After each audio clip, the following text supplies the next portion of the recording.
he took two perfect people and put them in there and put them in charge. And they, for whatever reason, you know, I mean, we can't get in their heads, but Right. they decided that they would rather listen to Satan than to God. Now, do you think there are any people that are walking on the earth right now that decide to listen to Satan more than they decide to listen to God? Yes. Well, I don't think it's like that's the way that they look at it. Like, I'm going to listen to Satan over God. Yeah. They're just making choices. Inevitably, that's the result of it, what they've done. Yeah. Do you remember our conversation in this class last when I asked you, do you think you always know the right choice when you have a choice? Do you think you don't? You don't, you know, because, right, okay, go ahead. If God is God, He promises us that He will send His Holy Spirit to teach, to rebuke, to tell us what is the right thing. Now, that's the way it really is, okay? That does not mean that people choose the right thing. But the opportunity for the right thing is always within our grasp. Mm-hmm. Now, if you believe that, it will help to temper. We used to have a friend, and he would say things like this. Count to 10 before you open your mouth. So if you do count to 10, you begin to say, well, you know what? I really thought this is the right thing to say. Or whatever, maybe I should say something different. Mm-hmm. So he had a very practical way of looking at it. Huh? They probably, she was talking to the snake first, but she probably didn't know that it was Satan. But she thought It this. doesn't matter if she knew it was Satan. I know. Did she know if it was right or wrong? She knew it was wrong. Because the first things out of her mouth were, God really he didn't say it in that way.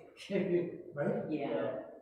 So, God didn't really say, I would die. Mm-hmm. Right? So, she knew exactly what she was doing. She did. She knew right from wrong. Same way, I'm going to carry this forward, generation to generation. I talked to Kim the other day after a class a couple of months ago, and I said something to the same effect. She says, you know what I experienced firsthand, my granddaughter is not even 2. And she was confronted with a decision that her mother had said, don't do that. Guess what the 2-year-old did? She did what she wanted. Yeah. Yes. Yeah. So, did she know what was the right thing to do? The little girl, 2 years old? Well, yeah, her mom told her. Yeah, her mom, yeah. But So she, here, take this to the bank. If you don't take anything else home with you today, you are always going to know the right thing to do. yes. And then there's a verse in the Bible that says, if you don't know, ask God. Yes. And He'll give you the information. That's very helpful. That takes the burden off of our decision making, and it actually puts it in God's hands where it's supposed to be.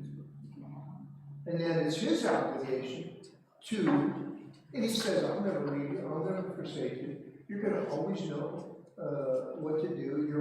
I'm always going to be with you. If you want it, I'll always be in your heart. I'll be in your head. Yeah, but there's so many voices in there. Oh, my. You know what?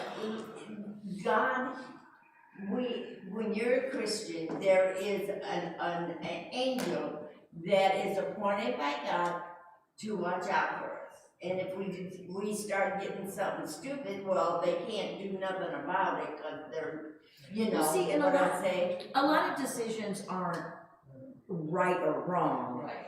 You just, okay, so you have to, there's so many forks in the road, you know what I mean? And they're not a right one or a wrong one, but you have to make a choice, you know? Right, yeah. And then, I mean, hindsight's 20/20, you know? So, and then it's like, a lot of times you're thinking, oh, okay, I'm really glad I did that. And other times you're thinking, shoot, you know, because after the fact, then it becomes a right or a wrong. Why did I do that? Right, but when you're in the middle of it, it's like, okay, you know, I don't know. Okay, let's just bow and pray. Father, Yes. we love you.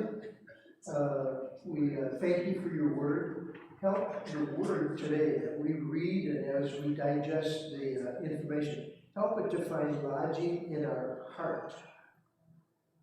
The heart is the center of our universe. Help us to put it where it's supposed to be and then live it out in our walk.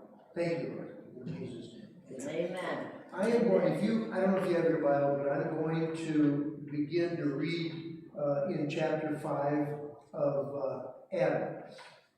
And this is a very interesting read, and I'll try to stop ever so often and say, hey, do you see that here? Here's how it starts out. This is the written account of Adam's family line. When God created mankind, he made them in the likeness of God. That's not a bad deal, is it? To be looking like God. I know. Huh? In his own image, and he named him, he named them mankind when they were created. Yes. He didn't, we're separate from the animals. We can think, we can, anyway. So, verse number 3, when Adam had lived 130 years, he had a son in his own likeness, in his own image, and he named him Seth. After Seth was born, Adam lived 800 years and had other sons and daughters. Altogether, Adam lived a total of 930 years, and then he died. Here's the thing I find interesting in that. After the garden experience, life went on. Yes, it did. You know, after I talked to Mark this morning, we had a cup of coffee, and he just had a friend who, on the surgery table, lost his wife. To me, it was not a hard, it was she had a impacted bile duct. You know, that's, the bile is what eats up the food and gets you ill. But hers wasn't working. So they got a greenhorn doctor. He did the surgery, he said it was going to be 45 minutes. 3 hours later, she dies. Wow. It's not a huge surgery, is it? Right. Now he's without his wife. And you know, he's told my wife, he's going to church with Mark today. And he says, you know, I've got to ask God to help me get through this. I have got to make sure I make heaven my home. I want to see my wife again. Yes. That's pretty good motivation, isn't it? I mean, it is. so anyway, life went on after Adam and Eve sinned. And then the next thing that happened, Cain killed Abel. I mean, there's some real unbelievable things happened. Verse number 6. When Seth had lived 105 years, he became the father of Enos.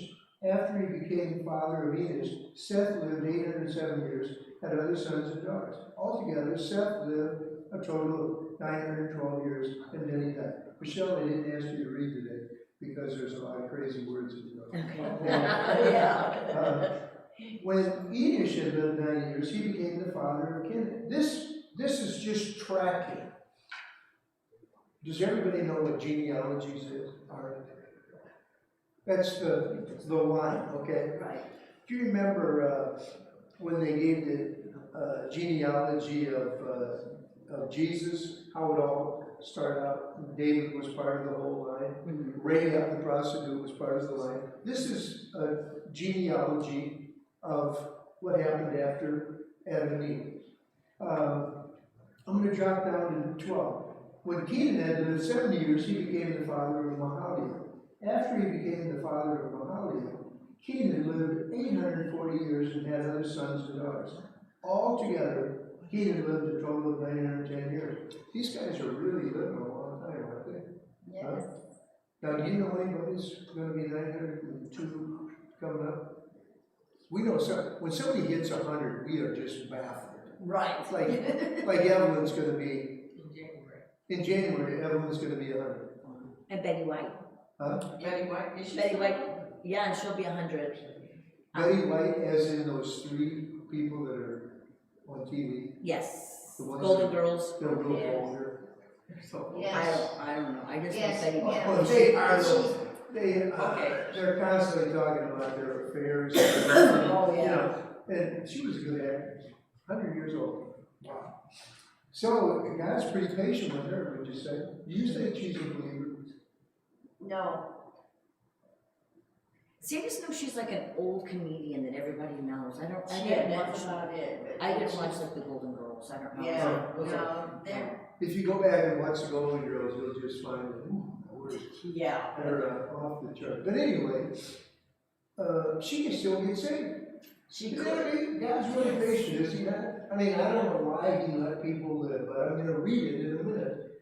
What happened where, let's drop all the way down to verse 21. When Enoch had lived 65 years, he became the father of Methuselah. After he became the father of Methuselah, Enoch walked faithfully with God. Anybody ever heard of Enoch before? Yes. The next statement, he lived 300 years, had other sons and daughters. Altogether, Enoch lived a total of 365 years. Enoch walked faithfully with God. Yes. Then he was no more, because God took him away. All those people that I read about, nothing is said about their walk with God. Right. Only one person out of all those names did God find it necessary to say that this guy's different than all the rest of these. He lived 300 years, and he was so good, I wanted him to be with me. So he didn't go to the grave, he just came right straight. He got a direct flight to heaven. He Is did. that incredible? Yeah. You know, one of these days I'm not gonna be here. And it's gonna be Dick lived 80 years. It was no more. Now, if you believe that, Yeah. that is a bunch of baloney. So, go up to verse 25. Now, here's the guy that was the oldest man ever to walk on earth. Methuselah lived 187 years. He became father of Lamech. I've often said to Carol, why is it that the young people have the kids? Why not give kids to old people? Because they have gone through life and they know what life is all about. Why give them to young people? Because the old people don't have the energy. As a psych, that's exhausting. Yeah, And they don't That's have one- makeup. that's one reason. The other reason, if you think about it, young people, if they're smart, they will ask God how to raise their kids. So God doesn't put us in boxes, but Right. in some kind of way, he actually does put young people in a box. Says, you know what, if you wanna get in my box, I'll show you how to live. I'll show you how to raise your kids. I listened just this week, and this is not to pat you on the back or to condemn you, but one of the key ways for your kids to turn out right is for you to have 4 meals together as a family every week. Communication. Yeah, it is, yeah. And in today's world, I know people that they go to the sandwich shop and they bring home a bunch of sandwiches and they take them home. Everybody turns on the Bluetooth or their phone and they eat their sandwich. Well, there's no communication with the family. No. Or, am I right? You're right. Yeah. Right on it. I have a one-sided way of looking at it. I believe that the separation of the family is part of Satan's scheme to destroy America. Yes. And I went to Dobson conferences and I heard that, and I know he was right. The destruction of the family. And so, let's go. I don't want to just keep.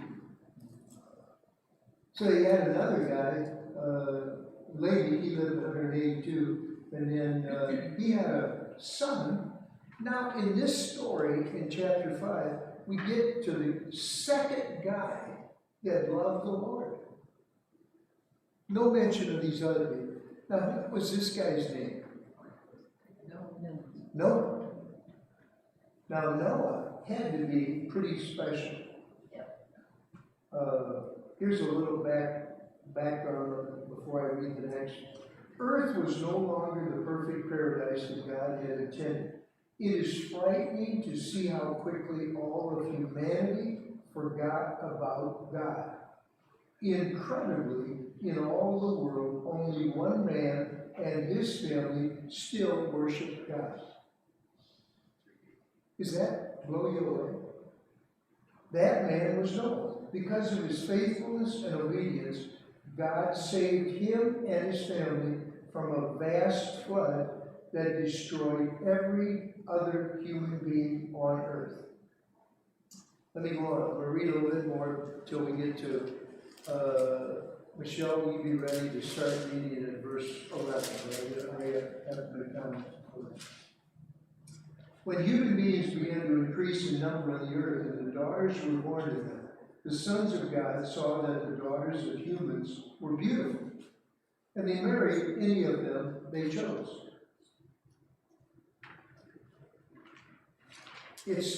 I don't know where you find it, but God always came across that I don't want you to marry outside of your faith.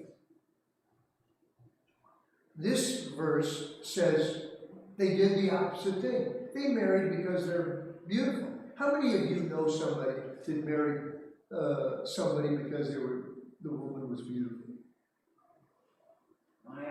I wouldn't know for sure. Yeah. Huh? I remember somebody at Portage First saying, I've got to marry that woman. She is gorgeous.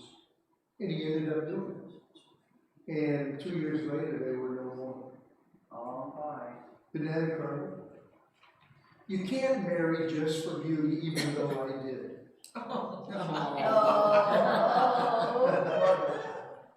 Okay, I'm going to read a couple more, and then we're going to. The Lord said, "My spirit will not contend with humans forever, for they are mortal. Their days will be 120 years."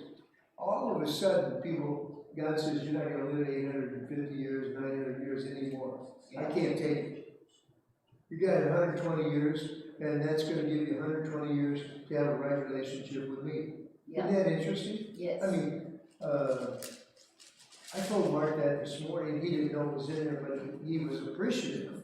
Yeah. I told him that, the Nephilim were on the earth in those days and also afterward, when the sons of God went to the daughters of humans and had children by them. There's a separation there. The sons of God, that would be the ones that at least had an opportunity to think like God and try to live their life like God. But they were marrying the daughters of humans who didn't think like that at all. Right. So the human race got polluted beyond belief, right? I'll read on. The Lord saw how great, this is a very, very interesting portion here. The Lord saw how great the wickedness of the human race had become on the earth, and that every inclination of the thoughts of the human heart was only evil all the time. The Lord, this is the key word, the Lord regretted that he had made human beings on the earth. I hope he never regrets that I am here. I hope, and it's not like I have a scorecard. I'm doing this much good and this much evil. I just want to be a follower of Jesus Christ. Yeah. And I want him to be pleased with me. I don't want him to regret that I walked on earth. I know that's the way you are. Yes, we are. So the Lord said, I will wipe from the face of the earth the human race I have created, and with them the animals, the birds, the creatures, for I regret that I have made them. But Noah found favor in the eyes of the Lord. That changed everything. Read a couple things more, and then we're going to start the actual lesson. How's that? Okay. Noah was a righteous man, blameless among the people of his time, and he walked faithfully with God. Noah had 3 sons, Shem, Ham, Japheth. Michelle, you want to read for us? Now the earth was corrupt in the sight of God, and earth was filled with violence. God looked on earth, and behold, it was corrupt, for all flesh had corrupted their way upon the earth. Then God said to Noah, the end of all flesh has come before me, for the earth is filled with violence because of them. And behold, I am about to destroy them with the earth. Make for yourself an ark of gopher wood. You shall make the ark with rooms, and shall cover it inside and out with pitch. This is how you shall make it. The length of the ark, 300 cubits, its breadth 50 cubits, and its height 30 cubits. Now you shall make a window for the ark, and finish it to a cubit from the top, and set the door of the ark in the side of it. You shall make it with the lower, second, and third decks. Behold, I even am bringing the floodwater upon the earth to destroy all flesh, in which it is breath of life. From under heaven, everything that is on the earth shall perish. But I will establish my covenant with you, and you shall enter the ark, you and your sons, and your wife, and your sons' wives with you.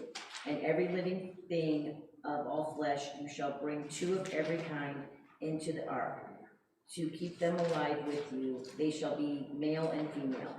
Of the birds after... How far are you?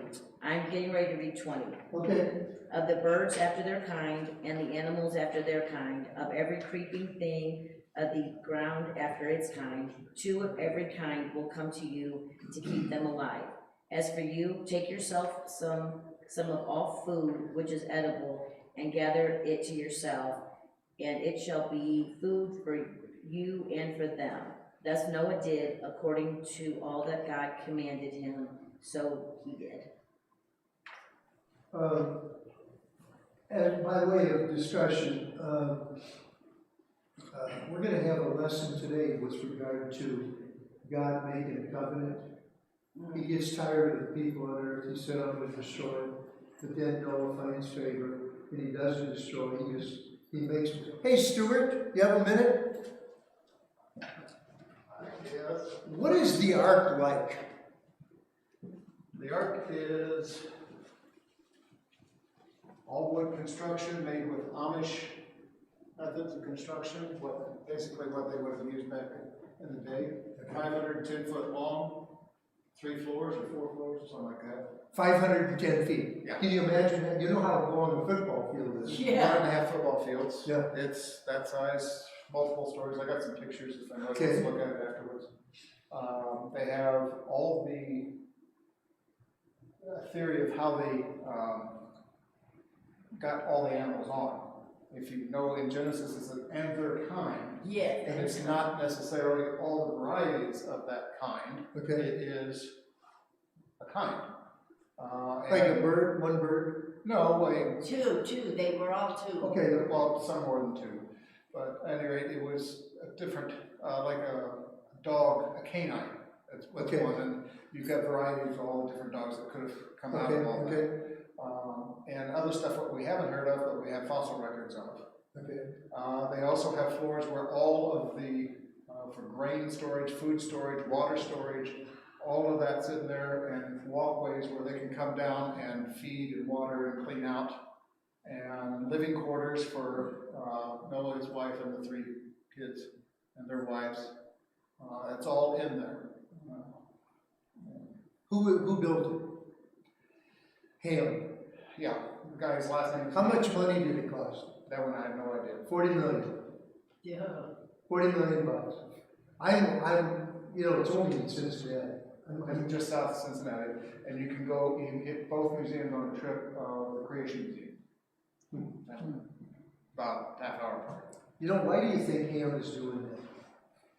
He wants to preserve what God put in place, and he wants to awaken human beings to this is real.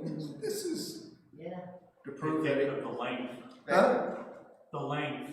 So our church property here, Yeah. from the middle of the street, Yeah. all the way to the back of the property is 505 feet.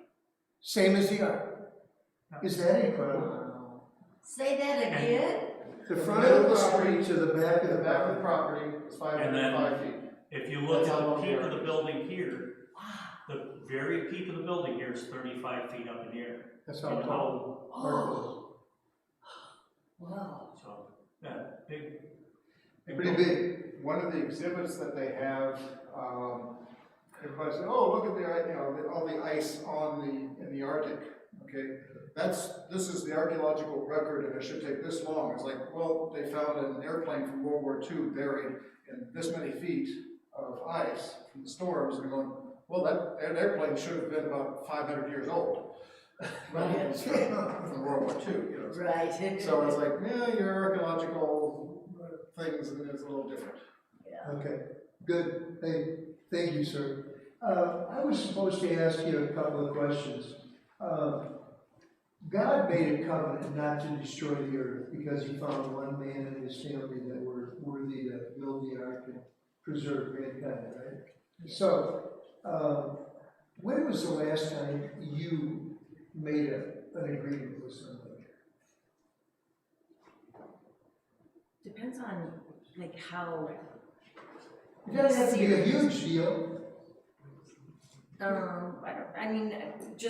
Random. Okay, I promised my grandkids last night when I saw them, okay. they're spending the weekend with me next weekend. Now you gotta go through, right? Yeah, you do. You made an agreement. Oh, yeah, Okay. yep. Anybody else?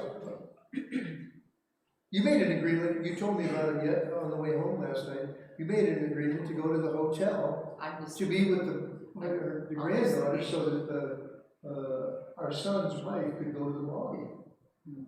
it's her birthday, and the party was scheduled on Friday night, and we thought the game was gonna be on Saturday. It's a runner-up to state finals, Okay. and so I'll miss the game, but she'll get to go. It's her son playing. Yeah.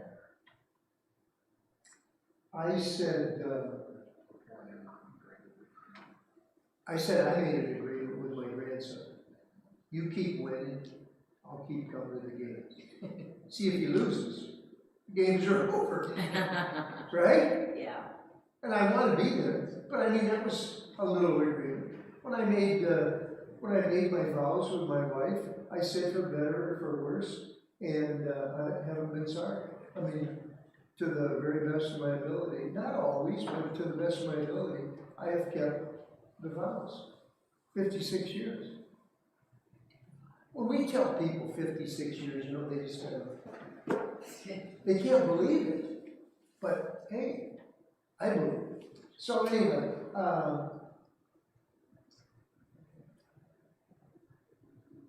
man, I am absolutely lost today. Well, I wonder where you are, because the lesson is November 7th about Jacob.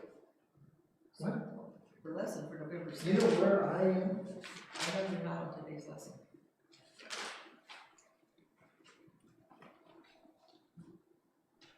But it's been good. Yeah. Okay, let me find this. Here we go.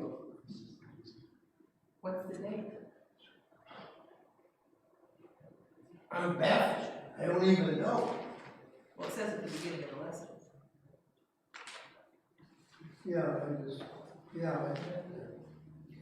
This is really a frustrating thing, and because I actually really love the lesson, I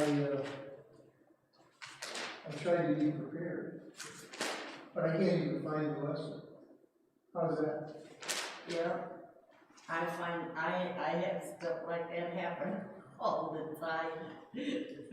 I think I have something in one place, I go and I look at it, oh, I thought of it, and then I have to hunt it. Oh, while he's doing it, like I said, that we all have an angel to watch over us. Okay, I'll tell you And where Satan I am on has October demons 31. That's last week. each one of us. Last week, we talked about Rebecca Yeah, okay. and Yeah, so Jacob that- deceiving Oh, yeah. Isaac, Yeah, and now it's more about Jacob. supposed to be about Jacob today. So if your scripture is Genesis 5, that's clear back to the beginning of the book. You're kidding. Well, then let's go to it, that's what I prepared. Tell me what it is. Oh, you know what? You missed 2 Sundays. I bet you picked up, because we were gone one Sunday, and you were sick. Yeah. You picked up, Here we go. It is, October 3rd. I must have thought, That's what you're reading? yeah, that's the week you missed. So that's You what know you what? did. You went to the wrong. The first Sunday in October instead of the first Sunday in November. Yeah. I'll tell you where, I'm not even on, I'm even before that. Well, wherever you are, just. I am September 26th. How about that? Cool. Huh? September 26th. That's the 2 lessons you missed, September Yeah, 26th. yeah. October. Okay, that's where I want to be, and let me go to these questions. We already shot, married couples make a better for worse contract, doesn't mean, I just read this morning, this is incredible. The average marriage only lasts 8 years. Is that the way it's supposed to be? No. Okay, let me ask you this.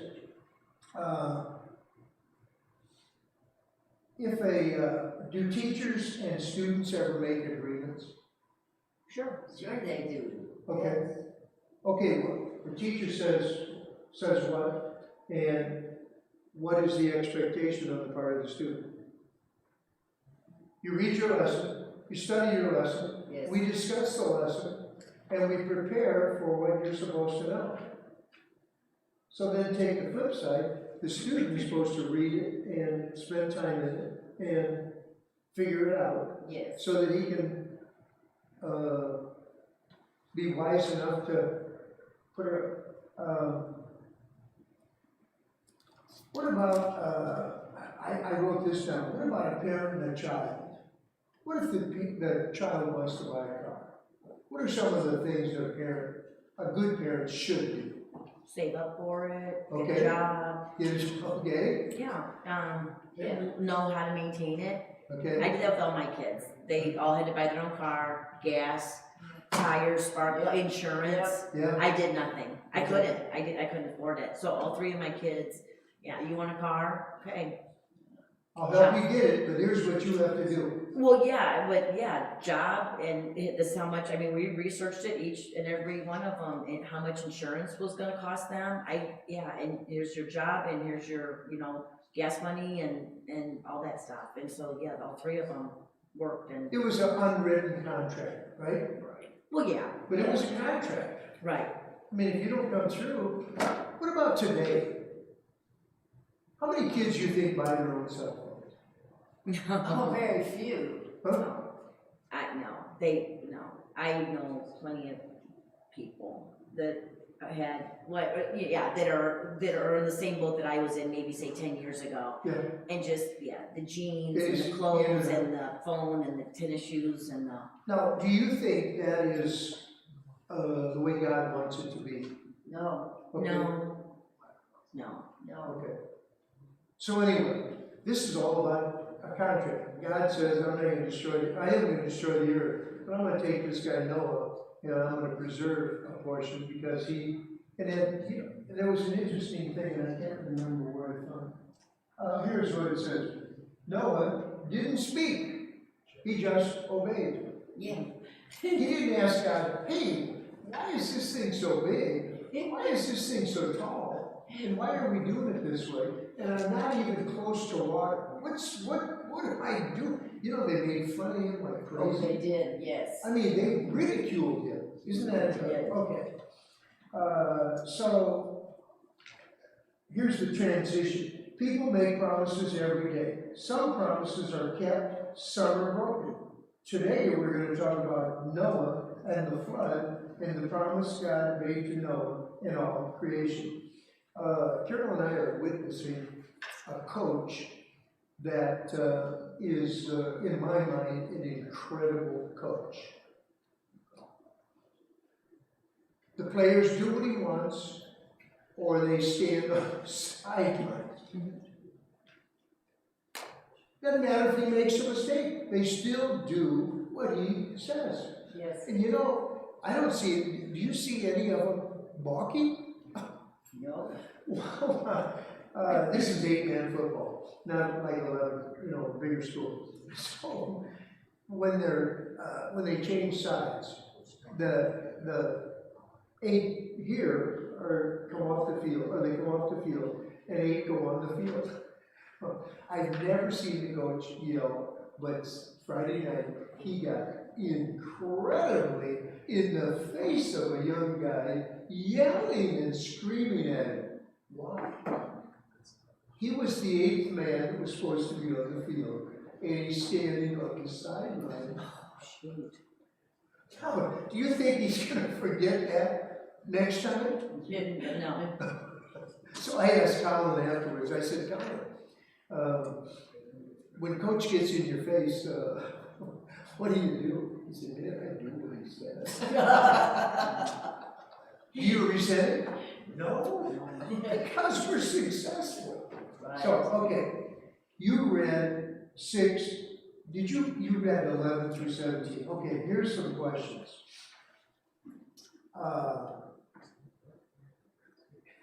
Can you, by looking at today's society, can you get a handle on how corrupt the world was at that time?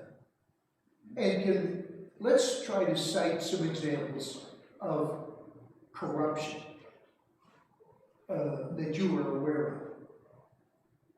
And you know God is not pleased with.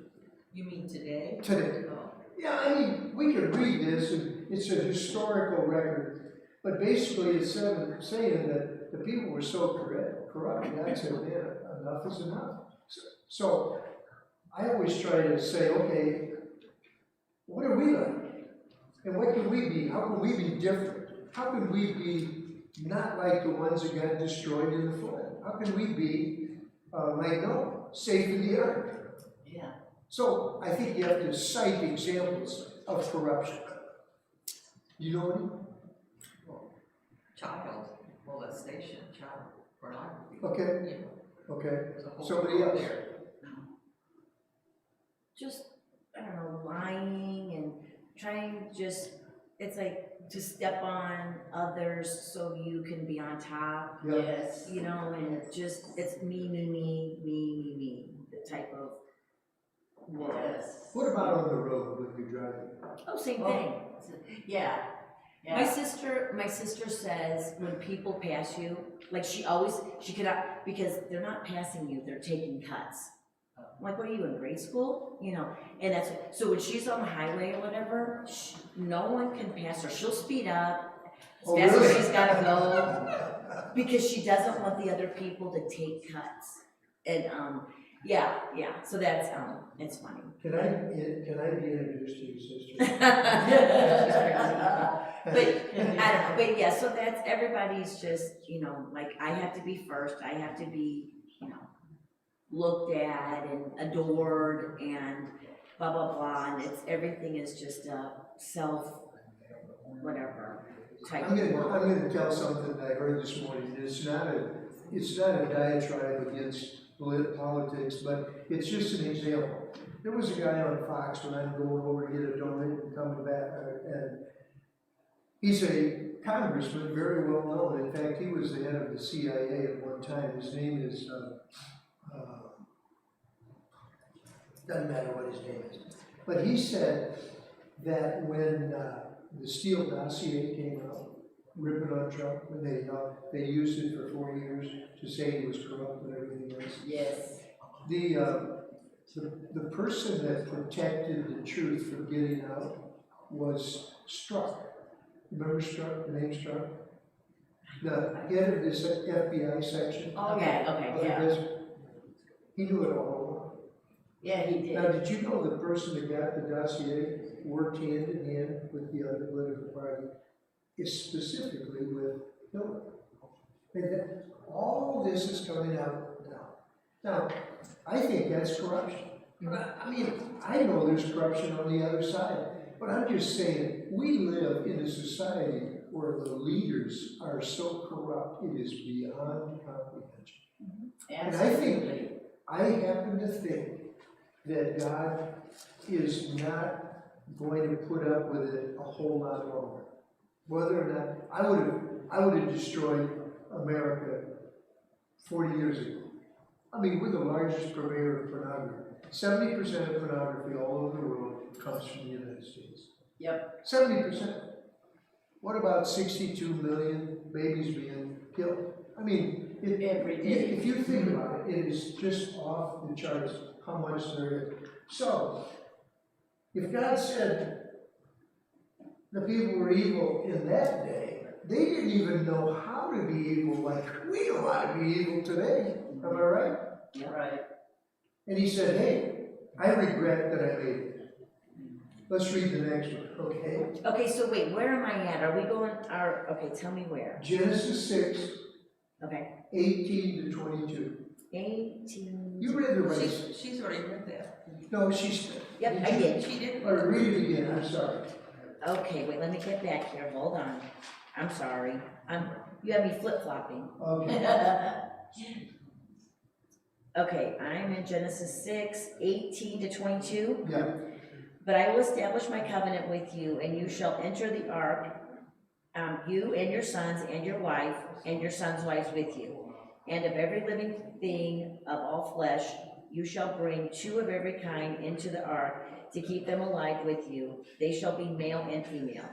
Of the birds after their kind, and of the animals after their kind, and of every creeping thing of the ground after its kind. 2 of every kind will come to you to keep them alive. As for you, take yourself some food for all which is edible, and gather it to yourself, and it shall be for you and for them. Thus Noah did, according to all that God had commanded him, so he did. Yeah, pretty interesting, I think. It seems like if you're a scholar, if you really study the Bible, you will see that God hates sin. And, but there's always this other side of the equation. When he says, I'm sick and tired of you, I'm sick and tired of how you're living, I'm sick. But, this big word, but. Yeah. If you change your ways, you don't have to go through it. Now, in this case, God said, I'm going to destroy the earth. But then he says, put everybody in the ark. I'm going to preserve mankind. Isn't that incredible? Yeah. Can you think of other examples where God said, you did wrong, but I'm going to make provision for you? How many of you know the story of Cain and Abel? Oh, You know, yeah. Okay, what did he tell Cain? Remember when Cain said, now listen, when Cain said to God, everybody's going to be out to kill me. You remember the Yes, story? yes.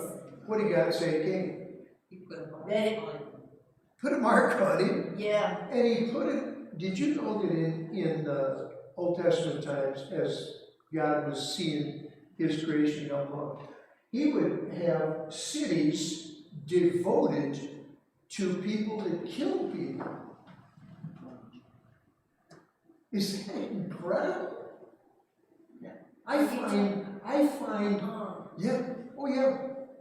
Am I right, man? Yeah, the city that they had a city that was for, someone who, if they had an accident and another a family member got killed or whatever, that person didn't mean it, he didn't try to kill him, but he ran to that city. And that's how that city came about. And now there are this crazy, Democrats now are pushing for that to be for a city to keep all of the bad things in it so that they can't be killed. So anyway, here's what I wanted you to hear. I don't want to talk Democrats, I don't want to talk Republicans. Here's what I want you to hear. When God makes a pronouncement of judgment, there is always a way out. There's always a provision for you and I to change. To change our mind, yes. My son, he has a real hard time with, and I do too. He will many times say, you know, give an example of somebody that's really evil. And he said, Dad, can you believe that if they're on their deathbed and they ask Jesus into their heart, they're going to be in heaven? Can you believe that, Dad? No, I can't believe it. Right. But I read it, Right. and so I know it's true. Right? Yes. Okay. Yeah. I was thinking about this even when I was reviewing this morning. What has God used to change His world and the evil that is in the world that you could wrap your arms around right now? What has he changed? What has He done? What is, Our church used to have a thing called REVIVAL. Why do you think we had a revival? In simplistic terms, to get our head on right. Right. Yeah, Yeah. revive us. To Huh? revive, To revive us. yeah. Repent and revive. Who are revivals for? For the Christians. For the Christians. Yes. People get saved in revival, but the main thrust of a revival. And how do revivals start? You find it's just one guy like Noah.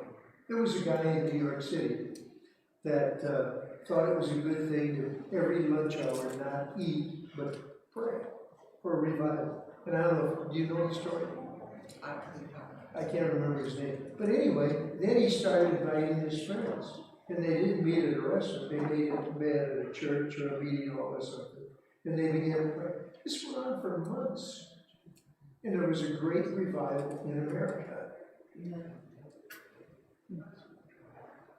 The provision is from God. If my people Right. will humble themselves and seek my face. The problem is, in today's culture, I think for the most part, we have convinced ourselves that we're going to get to heaven no matter what we do, because God says He loves us. You believe that? People live the way they want, right? Oh, I'm not that bad. I'm not like that person. I know I'm going to go to heaven. Oh, yeah. I like what Mark's friend said this morning. He says, you know what, I'm going to live close to heaven, so that when I die, I'm going to go to heaven. He has the right concept of what it takes. The guy we're talking about today, he had the right he had the right concept on how he gets to heaven. Obey God. Right. Don't debate it, just obey it. Okay, one more verse. In chapter 9, verses 11 through 17. okay. Hold on, I'm so sorry. Okay, chapter 9. Yeah, 11 through 17. Okay. Oh, can I read, Yeah, it's in the book. I establish my covenant with you, and all flesh shall never again be cut off by the water of the flood, neither shall there again be a flood to destroy the earth.